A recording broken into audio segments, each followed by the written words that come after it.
அருட்பெருஞ்சோதி அருட்பெருஞ்சோதி தனிப்பெரும் கருணை அருட்பெரும் ஜோதி 5/4/2025 காலையில் சக்தி ஸ்கூல் உரிமையாளர் ஈசி ரவிக்குமார் மற்றும் அரிமா சங்கத்தார் தான் இந்த அன்னதானம் வழங்குறாங்க.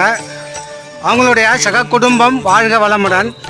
வள்ளலார் அவங்களுக்கு எல்லா நலன்களையும் வளன்களையும் கொடுக்கணும் விண்ணப்பிக்கிறோம். எல்லா உயிர்களும் இன்புற்று வாழ்க. வள்ளல் மலரடி வாழ்க வாழ்க. அருட்பெரும் ஜோதி ஆகம முடிமேல் ஆரண முடிமேல் ஆக நின்றோங்கிய அருட்பெரும் ஜோதி இகநிலை பொருளாய் பரநிலை பொருளாய் அகமர பொருந்திய அருட்பெரும் ஜோதி ஈனம் இன்றிக பரத்திரண்டின் மேற்பொருளாய் ஆனலின்றோங்கிய அருட்பெரும் ஜோதி.